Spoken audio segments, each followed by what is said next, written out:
Welcome to Behind the Lines, coming to you from the socialist, Marxist lines of Washington State. It's a crazy liberal petri dish for the rest of the country, folks. Stay up to date with all the great news right here.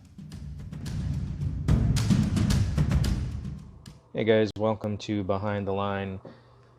Talking about a Seattle City Council proposal that would result in the dismissal of many misdemeanor crimes.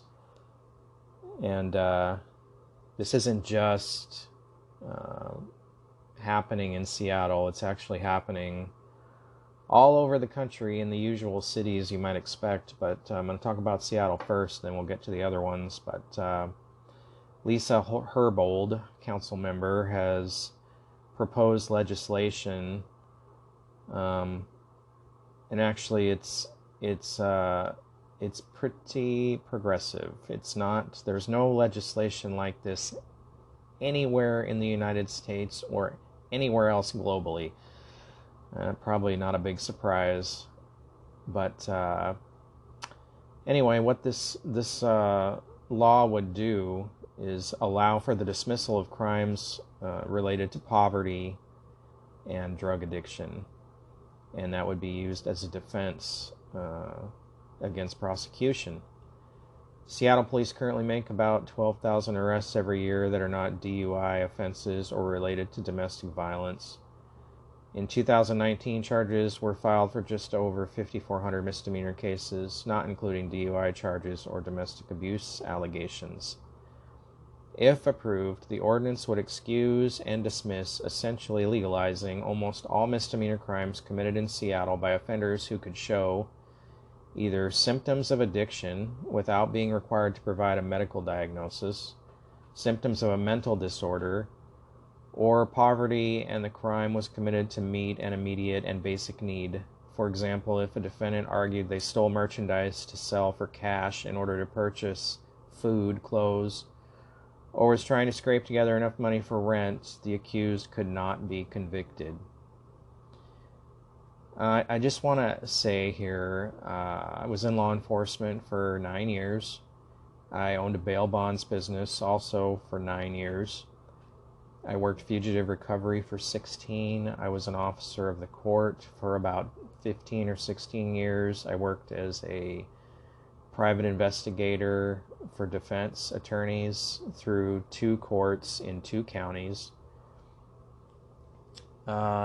Been around the legal system and prosecutions and criminals pretty much my entire adult life. And of all the burglaries that I've investigated and all the people that I've dealt with through bail bonds, learning about their cases and whatever, and working as a defense investigator and all of that, I can't recall a single burglary or theft that occurred by these types of people to pay for their rent or to get food. They steal stuff, they break into your house or business to steal things, to sell, to buy drugs, and that's it. It's all about drug addiction. You may have some mental people who are just stealing to steal, but the vast 98% of these people are stealing to pay for their drug addiction. That is just the hard truth, folks. You think crime is bad in Seattle now, and it is skyrocketing. This will absolutely, like this article says, open the floodgates for crime in Seattle. At a time where the police department's budget has been slashed by 20% and we have the lowest number of officers on the streets we've had in years, much lower than what is safe. This is just, and they've basically legalized drugs, personal use amounts of drugs. So you've got all these homeless drug addicts coming to Seattle and are basically now being told, well, you're not going to be prosecuted if you just say that it was to meet your necessities. and or you're addicted. So, and that's going to be perfectly fine. And I'm just wondering, where is the accountability to the taxpayers of Seattle, the people who pay for these lunatics like Lisa Herbold to be in the city council? What, does she care about them? Does she care about them being victims at all? Or is it's just all about the criminals and the street people? So you got the same sort of thing happening in Los Angeles now, and a new prosecutor was just elected, or elected into office here in the last several weeks, and this guy immediately has gone radical. He has eliminated any filings for the death penalty in Los Angeles, and anybody that's currently in custody. They're also going to not charge. These charges will be declined or dismissed before arraignment and without conditions, unless exceptions or factors for consideration exist. And these charges include resisting arrest, trespassing. So somebody could just come on your property and nothing's going to happen to them, which means they can come right back and just keep doing it. Disturbing the peace, driving without a valid license, driving with a suspended license, criminal threats, drug possession, public intoxication, loitering to commit prostitution, possession of alcohol by a minor, and being under the influence of a controlled substance. This is going to do wonders for the downtown outside life, isn't it? Go downtown and there'll just be prostitutes and drunk people and drug addicted people and disturbing the peace and doing people driving without a license, and nothing will happen to any of them. It should be great for life in Los Angeles, I would think. And much like the rhetoric we're hearing in Seattle, this guy, his name is Gascon, said his goal was to reimagine public safety and best serve the interests of justice and community well-being. Please tell me how releasing these people, or not even charging these people, is serving the interest of justice and community well-being. It's creating chaos. This is what they want. They want to create chaos.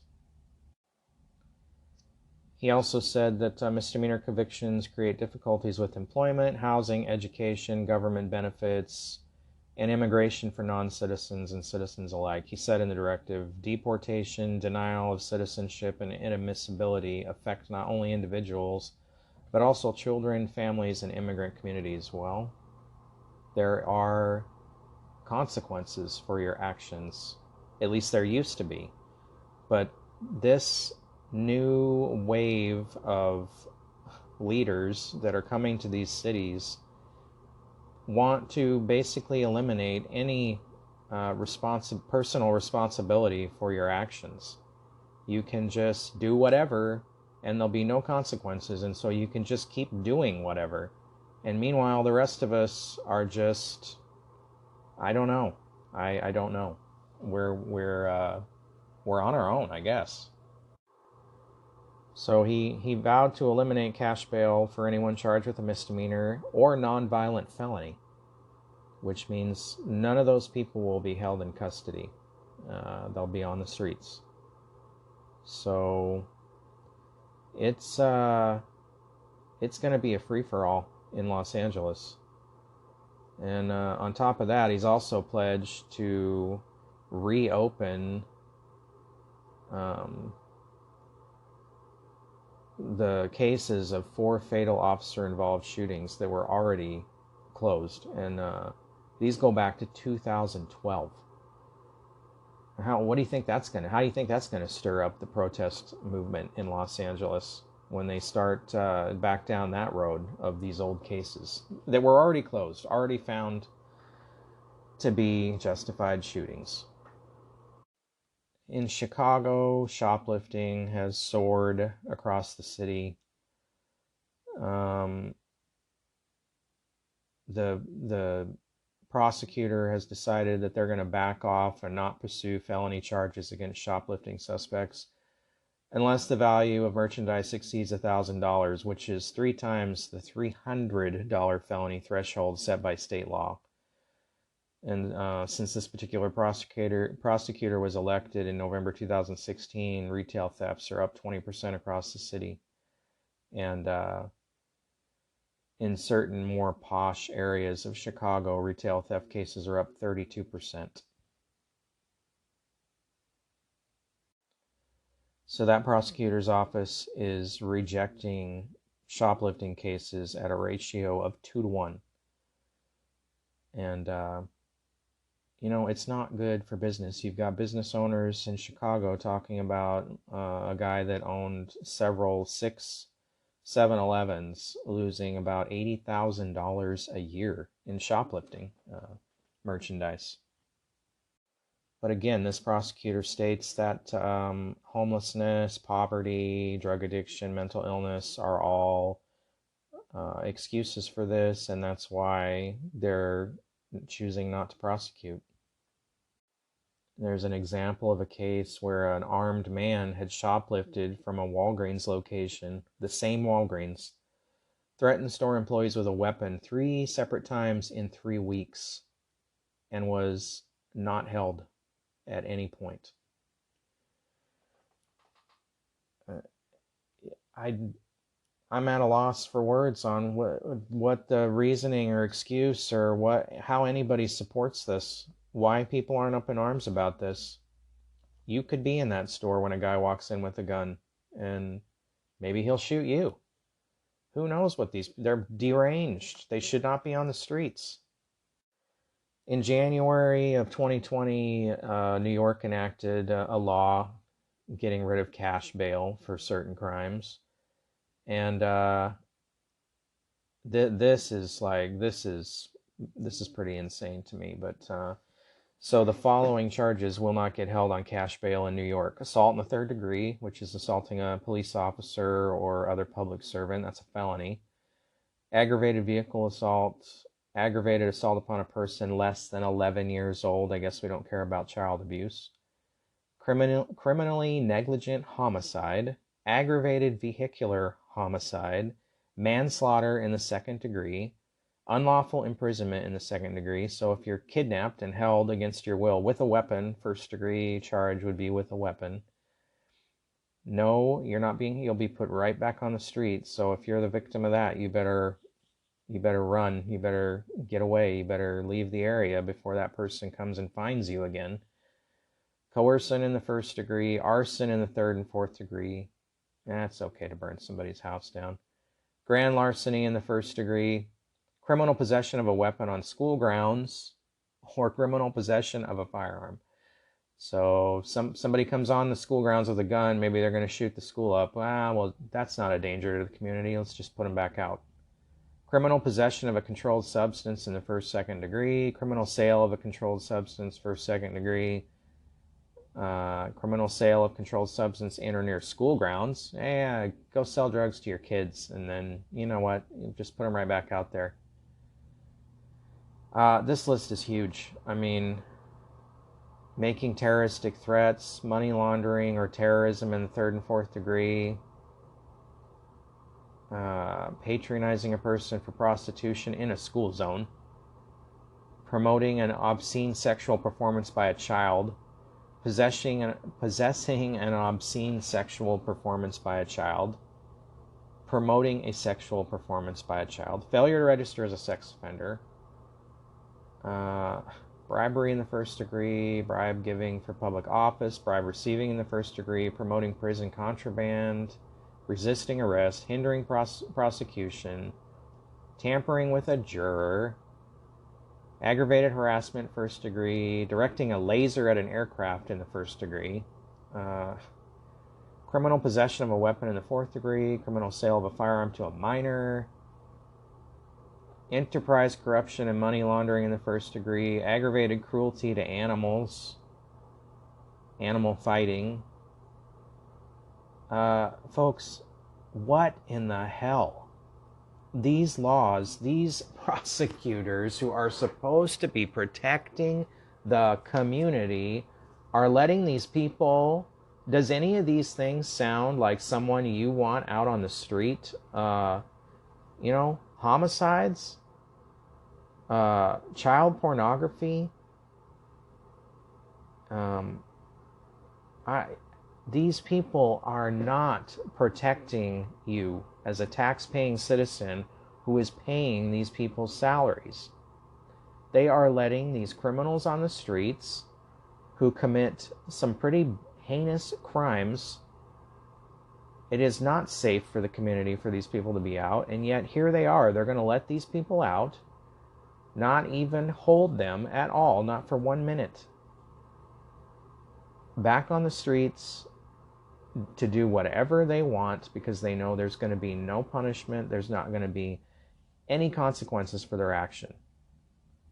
What is the purpose of this other than to create chaos with all the normal people who are just trying to live their lives and do the best they can do? This last thing I want to talk about is in Texas, of all fucking places.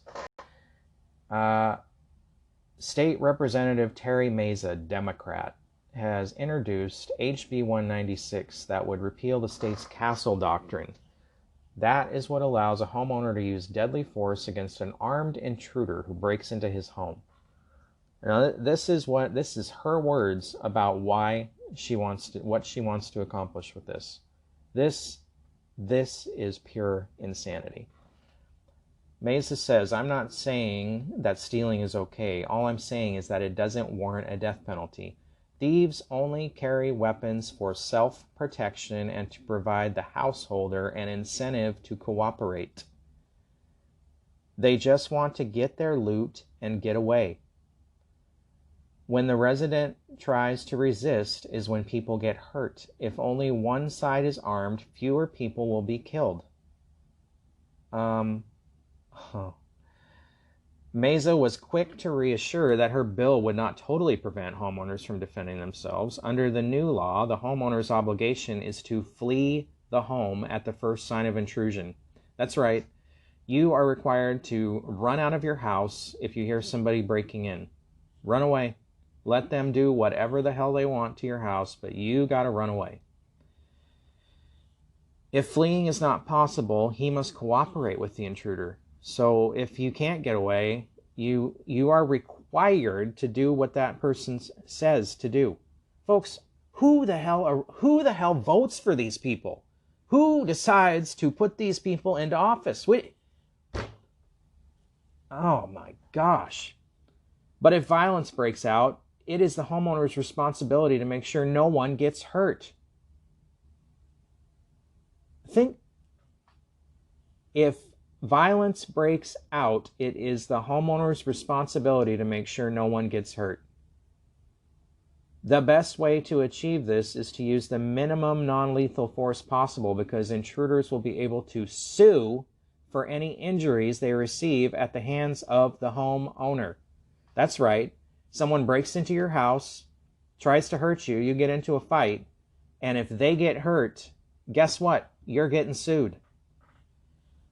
In most instances, the thief needs the money more than the homeowner does. Well, who the hell decided that? Who the fuck is this lady to tell you that?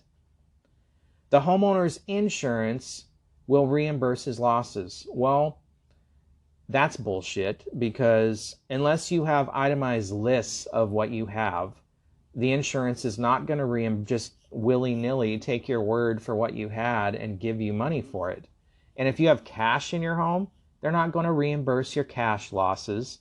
And if you have something like gold or silver, and like I said, unless you've got documentation of that, you're going to be hard-pressed to get an insurance company to reimburse you for that. Insurance companies reimburse you for damages to your home. So if the dude kicks your door in, well, they'll probably fix your door, but that probably doesn't meet the threshold of your insurance deductible, so you're still going to pay. This lady is a freaking moron. Insane. On balance, the transfer of property is likely to lead to a more equitable distribution of wealth. Here it is, folks, the distribution of wealth. They talk about wanting to distribute rich people's wealth to the, the lower people, the middle class, whatever. But now they're talking about taking what little you have right now, the middle class, and giving that to the street people, to the drug addicts, to the mental people. They're gonna redistribute your wealth, and if that means somebody coming into your house and just taking small everyday items, well, that's a good place to start, I guess. She goes on to say, if my bill can help make this transfer a peaceful one, so much the better. Folks, we have got to get these people out of office. They are insane, and it is not safe for any of us. And I'm baffled that anybody votes for these people. This stuff is happening all over the country. I mean, I only looked up a few cities to see what's going on, similar to Seattle, but it's happening all over in these big cities that are run by liberal nut jobs. And folks, we got to get organized and do something. I mean, this is serious. This is going to take us down a path of complete chaos where everybody's going to be begging for these people to take care of them. And who knows where we're going to end up. We got to take this seriously, folks. We have got to get these people out of office. I hope you take some time to do some research on your own. This stuff is real and it's crazy. And we've got to, I know we're the ones going to work, and we're the ones that have responsibilities in our life, and it's hard to keep up with this stuff that's going on, but we've got to make time, and we've got to contact these people and tell them that we do not approve of these things and express our displeasure with it. If enough people speak up, then they'll have no choice but to not enact this crap.